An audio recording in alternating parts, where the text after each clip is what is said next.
Living for a purpose is the cornerstone of a flourishing, wonderful life. Hi everyone, welcome to the Examine Life Daily. I'm Autumn. I'm Bob. And today we are going to talk about finding your calling and your purpose. And Bob is going to take lead and dive us into 3 different levels of purpose. Today we want to talk about what is your purpose in life. And I think I see it as 3 levels of purpose. The 3 stages are an evolutionary purpose, a biological, written into your DNA. You have a purpose that you were born. Fulfilling that purpose will make you happy. That's the key step to being happy. And quite simply, that purpose is being a kind, loving, generous, giving person. Contributing. Being a contributing person to society and to the individuals around you. And the second level of purpose is finding your authentic self. So most of us aren't born knowing our authentic self. We're formed and molded by our family, by our friends, by our schools, by the media, by our culture, just this constant molding. And most of us don't find our authentic selves, our true selves that we were born to be until later in life. Some do. I mean, there are some very fortunate ones that start out early and find it right away, but most of us have to work on it. Most of us don't even know to work on it. We don't work on it. We reach midlife and we are not our authentic self, and it feels bad not to be your authentic self. And then we go into a crisis, and hopefully that pushes us into finding our authentic self. And then the third level is finding your sacred self. Finding the part of you that is infinite, that is beyond time and space. Living for a purpose is the cornerstone of a flourishing, wonderful life. You know what comes to mind as you share this, Bob, is Maslow's hierarchy of needs. Very much. There's your pyramid. Right? I mean, right there, I was thinking about that evolutionary piece, and we'll show a diagram of Maslow's hierarchy of needs. The premise of that is that we are all driven by this set of needs on a pyramid, and we need to meet the needs on the lower part of the pyramid, and we work our way up. And so, yes, so there's that initial evolutionary piece, which is kind of like our biological but collective safety, security, social needs. Mm-hmm. And then that authentic self sounds like that's in the self-actualization sort of upper rung of Maslow's pyramid. Right. And then the transcendent part. Yes, the self-transcendence. Yes. Yes. Yeah, excellent. I hadn't even thought of that. I'm sure glad you did. Yeah. I think that's really cool. Well, Bob, I'd be curious to hear how each level of the purpose and calling kind of happened for you. Well, I failed. I'm not one to be an example. Well, yes and no. So the lowest level is the level of, it's your evolutionary, it's built in to you being a human being. You are built with this. So the Homo sapiens sapien, you and I, what we are now, are fully developed human beings, have only been around a couple 100,000 years. Before then, we had hominin ancestors going back 2 million years. And they all lived in small groups. So we lived in these small bands, and because humans are so weak, really, on the evolutionary scale, we were surrounded by saber-toothed tigers and mammoths and tigers and lions and bears, oh my, there were all kinds of things. Individually, we were lost, hopeless, but as a group, we were very, very strong. And so each member was born and trained and taught to contribute. The band in which most members contributed the most survived, and their children survived. And so we were evolutionarily forced into being creatures that contribute. We were happiest when we contributed. The band was happy and successful when we contributed. The more of us would live because we all contributed our part. And those that did not contribute, and that's one of the reasons, the most common reason we think that Homo sapiens sapien outlived all the other branches, off branches of the great apes, that of all of them, we're the only one that's lasted because we had that cooperation. And the cooperation meant we survived when they died. So when you were born, that 2 million years of evolution isn't gone. It's still in here. It's in your, literally written in your DNA. You were born to contribute, to be happiest as you contribute. So all of us are born to contribute. And it's easy. It's your nature. It's against your nature to be selfish. Our whole extremely individualistic society is actually counter to what is normally healthy for you, which is why we have such an unhealthy society. I want to chime in there and share a little bit of a reflection I had clinically with what you're sharing.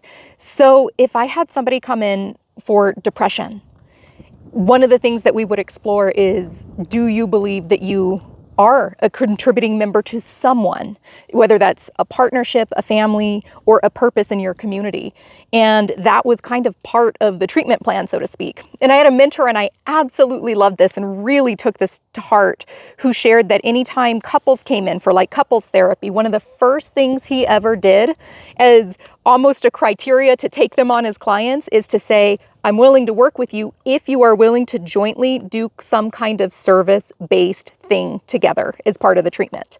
And that just had a profound impact on their healing and recovery as a couple. And so many psychological studies have shown that to have intimate friendships, to have that kind of closeness that all of our ancestors had before us, that is the healthiest possible way to live. Yeah. And so that's one of the reasons so many couples and our society as a whole is breaking down. Families are breaking down is because they don't have that intimacy. What an interesting paradox, what we're talking about, how vital and core and foundational, again, foundational on Maslow's hierarchy, this contributory need is. And yet this whole other seemingly opposite side of the human experience is this authentic self. And so I'd love to hear about how you almost think of the two, because it seems like it could be separate, like we need to contribute to others or be an authentic self. But it sounds like what you're saying is, no, we need both. Oh, yeah, and one will automatically lead into another. If you start your life making these connections, being joined together, then it will just be an automatic thing. Its growth is inherent in us as human beings. It's what we do. You know, you start out with a child, you don't have to teach it to grow.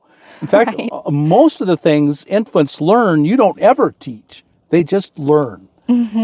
It's written right into their DNA, into their who they are. Yeah. I'm growing, I'm learning, I'm curious, I'm out toddling around, putting my fingers in sockets, you know? Right. How many parents have child-proofed their house? Yep. It's just who and what we are. I will love. Mm-hmm. I will care. I will have compassion, sympathy, empathy.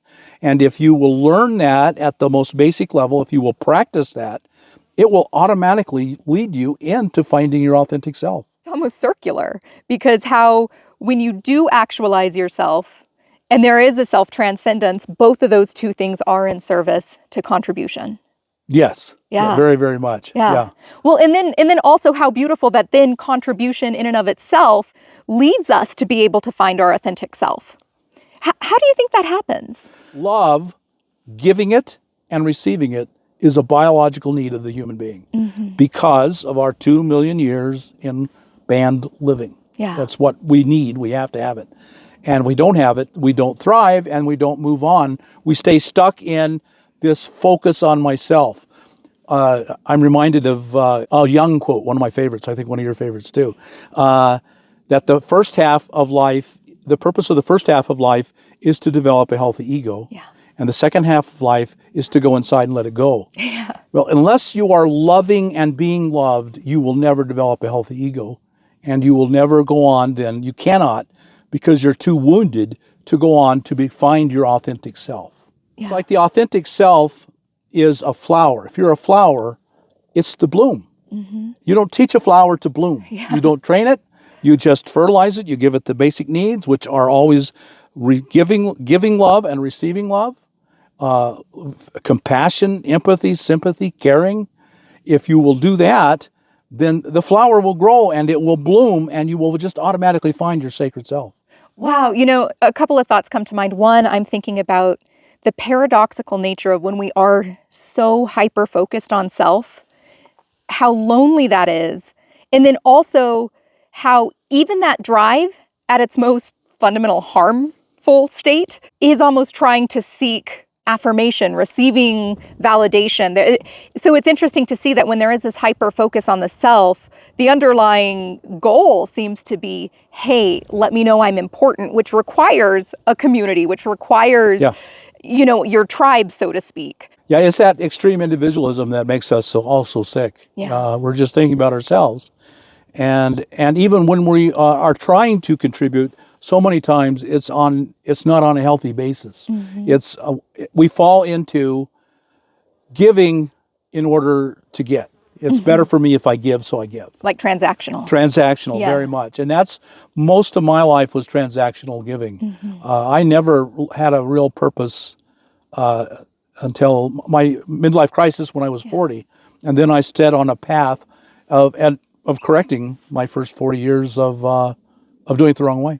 Well, I'm thinking about Carl Jung. He talks about the sacred wound and how oftentimes the place that we've suffered the most or had the most harm happen to us is the very gift that we end up being able to give to others. And that came to mind with what you were sharing, this sense of, because I know you've shared before in previous videos that there was a dark night of the soul in your 40s. Yes. That was that midlife crisis. And that was such a turning point for you that it sounds like led you to recognize your authentic purpose. Would that be correct to say? Yes, absolutely. And then my authentic purpose was to give.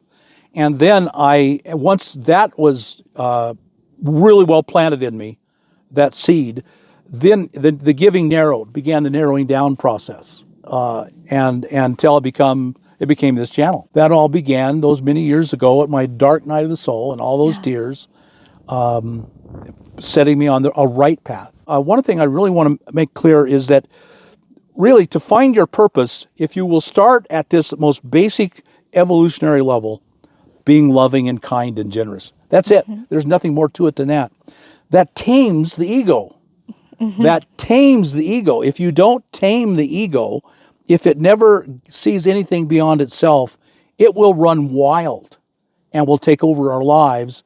And then the act of giving and compassion and love and generous becomes extremely difficult. Yeah. What's in it for me? Because that's what the ego thinks. Yeah. Tell me if this fits. Pre-midlife crisis, do you feel like your ego was non-beneficial and that the midlife crisis itself actually humbled the ego? Would that be right to say? Yeah, I would say it broke the ego. It broke the ego. Yeah. It set me on a path that I became so aware that my life was so badly, terribly broken. I had to be starting on a whole new path. Yeah. I had to reject everything. And I had to question. This was a huge thing to me. I could not accept or believe anything I thought or believed before that dark night of the soul. So a real rebirth. It was a rebirth. Yeah. The person the ego was so terribly damaged that I just had to break it off. Wow. Which is extremely painful. In the same way that you described earlier about the flower that blooms as long as it gets just some proper elements, essentially, water, sun, a little tending, the caterpillar builds its cocoon, turns into a butterfly without much effort. So there's something really significant about even going into that dark night of the soul. Would you say that was almost like the cocoon state? Oh, yeah, I would say my comparison is open heart surgery. Yeah. But yeah, it was very much like the cocoon state. Yeah. That's an analogy I really love. In that when it makes the cocoon, the caterpillar dissolves and becomes a goo. Right. Just a goo. Yeah. And it was entirely shattering. Yeah. I had to reject everything I thought and believed and start all over. And I think there's a huge message of hope in that, though. So for folks who have had that experience or coming to that experience where maybe you're holding tight, your life is awful and stressful and full of pressure and intensity right now, look at what can be on the other side. Because, Bob, what you ended up doing is you created, over the course of time, this didn't happen overnight, but you ended up creating a service-based path that has changed the lives of millions of people just by sharing with heart your experience about how to live differently. And then you helped people on more of that lower level rung of Maslow's hierarchy of needs. Here's how to physically live different in a way that gives you more freedom. Yeah. And now you're doing this work, which is also very much, I know from our conversations, how much this is driven by that desire to help people live their best life possible. Right. Yeah. Yeah, I am just compelled by feeling other people's pain, and it just compels me and drives me. Yeah. It's not, maybe that's selfish. Maybe I don't want, I I want to relieve the pain I'm feeling from them by helping them. Maybe that's selfish ultimately. I don't know. And what comes to mind with that is the 2 million-year-old self, right? Right. Because by design, when our nervous systems are functioning properly, we do have mirror neurons in our brains. Yeah. And so we're designed to be able to feel what's going on with one another for survival purposes. Otherwise, we wouldn't have developed that capacity. Yes. And so, in a sense, I mean, what an incredible design that what is good for you is also good for me. Yes. My dog and my previous cats are coming to mind right now. And we've talked before about the triune brain and how as a human, we have a reptilian brain that we share with all reptiles. We have a part of our brain that we share with all mammals. And actually, that is the largest by volume part of our brain is the mammalian brain. And then what makes humans different is that we also have a really large prefrontal cortex. I remember one of the first nights I got my cat. There were wildfires, and I was so sad because they were in my favorite forests. And so my cat was in the other room. She was brand new to me. And in the other room, I was crying, just tears, like a gentle cry. That cat came running up and put her nose right against mine and gave me comfort.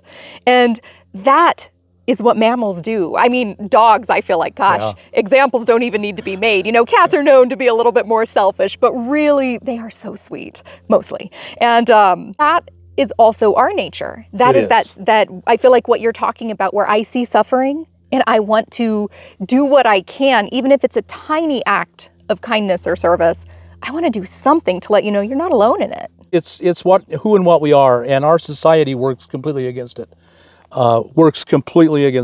Where we're so intent on building up our own individual egos as a society, as a culture, that we work completely against what we are at our core, what's written into our DNA, and so we're unhealthy. Bob, I'm thinking about how the Buddha says that the 3 paths that will ultimately lead to suffering is if we're motivated by greed, aversion, or delusion. And I'm thinking whenever there's too much of a focus on what do I get out of this? With greed, there is so much suffering for the person experiencing greed, even if they think they have this kind of like just like an addict might get high or intoxicated with something, and that feels good for a short moment, and then their life is destroyed in the long term. With greed, I feel like it's similar. We might get this happy, like, I got that. It's mine. And then you're lonely, and you're afraid, and you're protecting things that you sought from that energy of greed. It's just like a life really deeply full of suffering. It is. It's completely counterintuitive. Yeah. Living for yourself is the surest way to unhappiness. Yeah.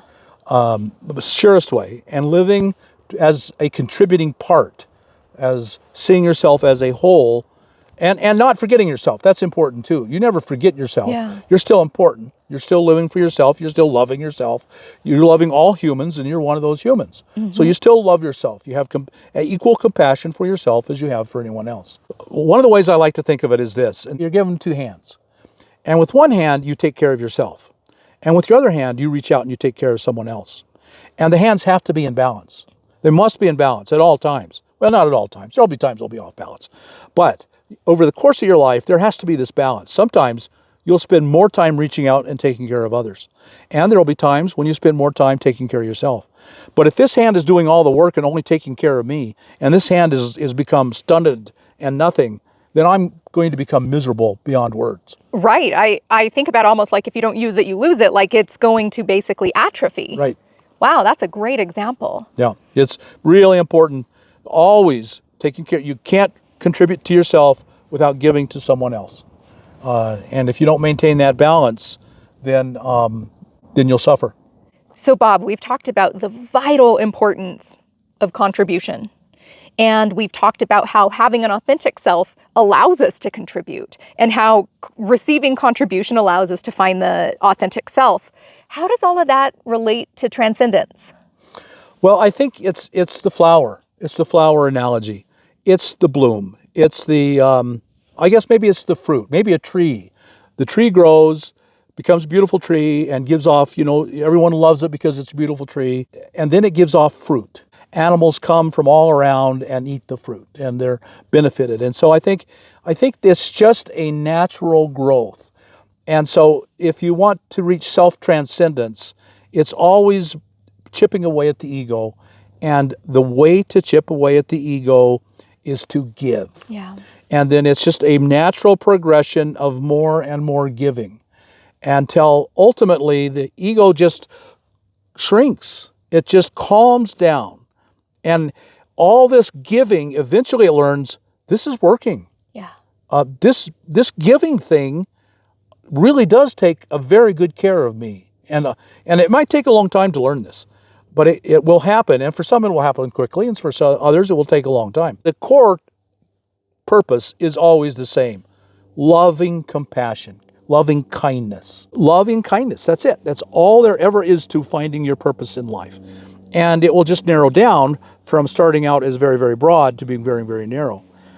So you've got to take care of yourself. Right. It's got to be both hands. Yes. It's got to be giving, it's got to be taking and giving and taking and giving, and always in this motion. Right. Yes, that's another great point, that stagnation leads to suffering. Yes, Yeah. and poison. Yes. One of the greatest analogies I've ever heard and has largely controlled my life is I heard, it was at a Narcotics Anonymous meeting. I've never done an illegal drug or been drunk in my life, but I've been to thousands of AA and NA meetings. And this rough looking, just gutter guy gives the analogy that changes my life. He said, he got the analogy of how the steps work is there's a pipeline that comes in from the top of his head. It kind of sounds like the chakras a little bit. And it goes down into his heart and it comes out. And what that is a pipeline of God's love. And that he had closed off that pipeline. And the love had come in and he wouldn't let it out. It just stayed in there and it became toxic and it became a poison and it became a sludge. It became an empty hole that consumed him to fill it. Yeah.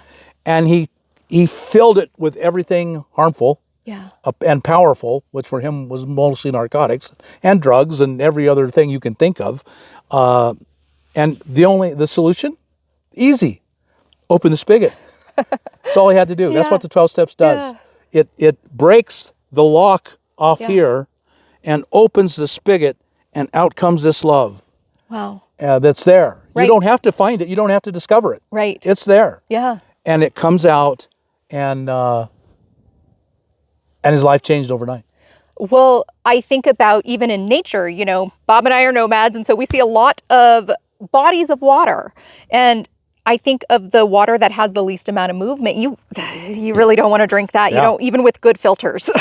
Whereas moving stream water is going to be the purest. Always. Yeah. And I just want to share how much I can relate to that in my own life. I am curious if folks can also relate in some capacity to what I'm about to say. I received so much love from a counselor. And it was just this calm, very subtle kindness to sit with me in pain.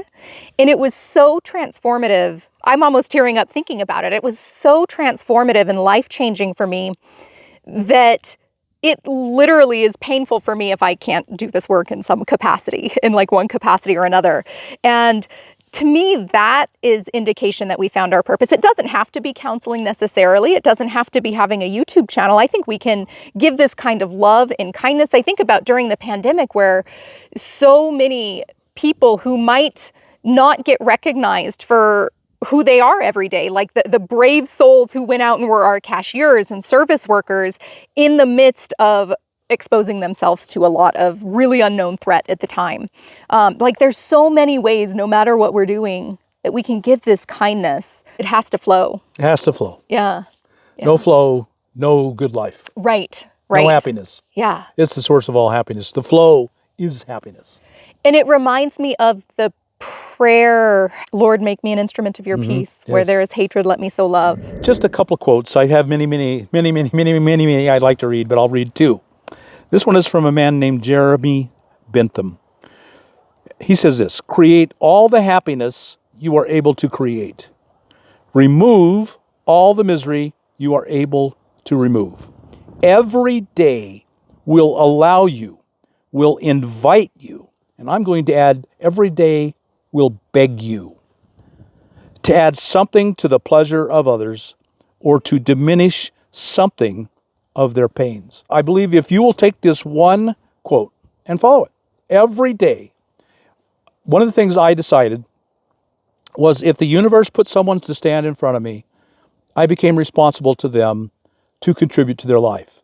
And maybe I couldn't do much, but every day begs me to help everyone that I can, to give them as much love, to help them to feel better about themselves. I want to leave every interaction I have with another human being, I want to try to leave them feeling better about themselves.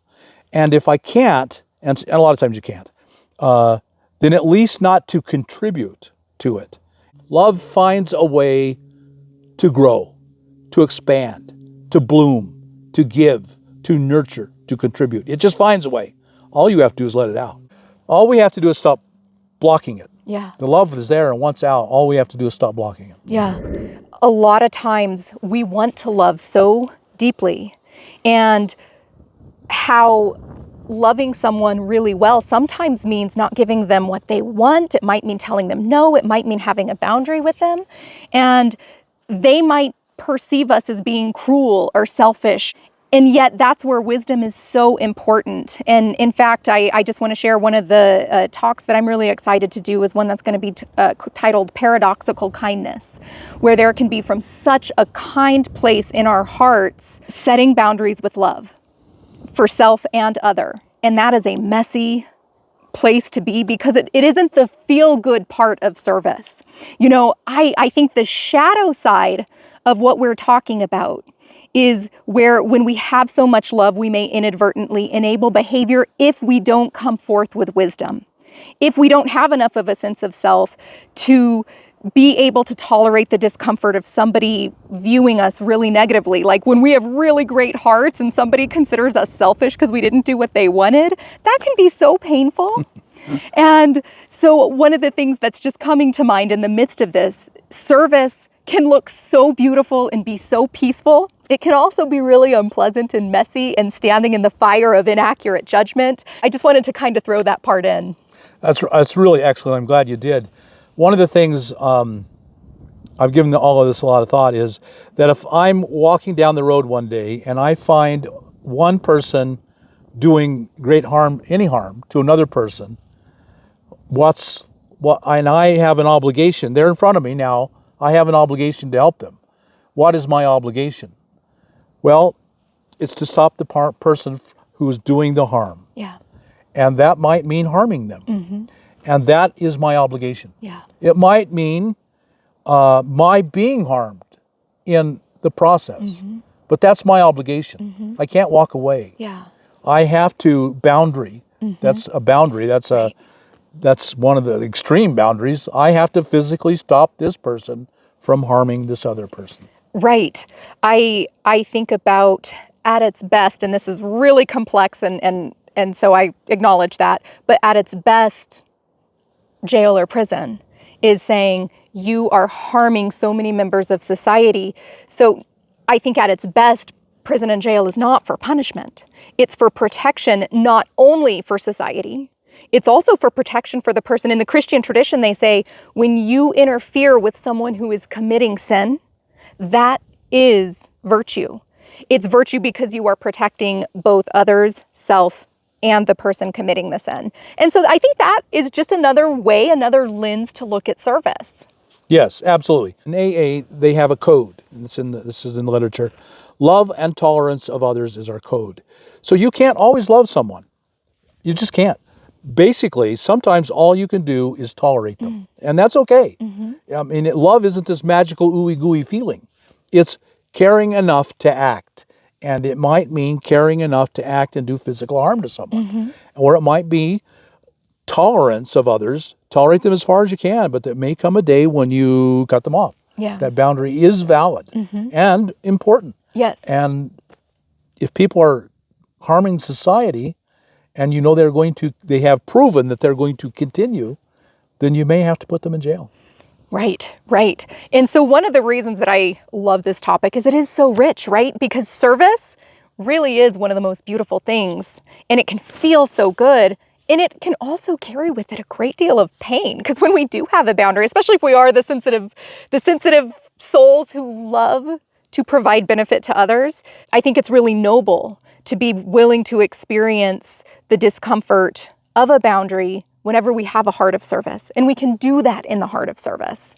Very, very much. Yeah. Very good. I'm really excited to see what you guys think of this longer video. This is probably going to be our longest form content yet on the channel. So give us feedback. Do you like these deeper dives? What do you think of these kind of longer, more in-depth discussions? And we listen to your feedback. So I want you guys to know that we're looking at everything from the analytics to what you share in the comments to really guide how we are sharing this material and our experiences. We need to hear from you. Yeah. Thank you so much for being here. We hope you got something out of this video. Would love to hear your thoughts. What's your calling? Also, we are still a new channel, so be sure to hit the thumbs up button, comment, and subscribe. That really helps us grow. We'll see you next time, folks. Bye now.